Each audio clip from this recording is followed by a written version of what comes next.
காலையில் 4 மணி அலாரம் அடிச்சிச்சு. கண்ணை திறந்துட்டேன். ஆனால் எழுந்துக்கல.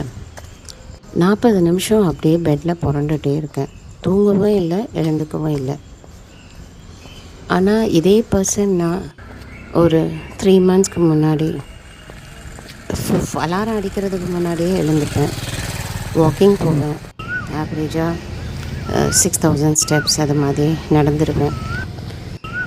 பட் இப்போ மறுபடியும் அது மாதிரி பண்ண முடியறதில்ல. ஒரு 3 months நடுவில் கேப் ஆச்சு.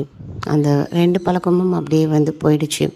ஸ்கூல்ஸு, வெக்கேஷன்ஸ் இப்படின்றதுனால மறுபடியும் போய் அந்த ஹேபிட்டை சரி பண்ணுறதுன்றது ரொம்ப ஒரு கஷ்டமான விஷயமா இருக்குது.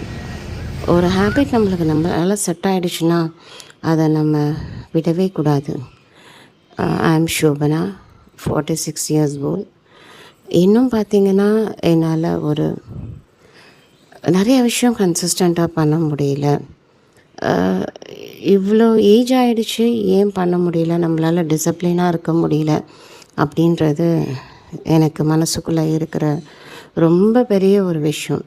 அதை நான் ட்ரை பண்ணி சரி பண்ணிகிட்ருக்கேன்.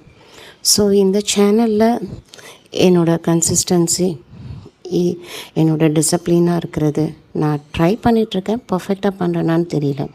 அதை தான் நீங்கள் இங்கே பார்ப்பீங்க. முக்கியமாக நான் இப்போது என்னோடய வீட்டை டீக்ளட்டர் பண்ணணும், ஆர்கனைஸ்டாக வச்சுக்கணும், க்ளீனாக வச்சுக்கணும். And again I want to lose my wait. So this is what you will be seeing.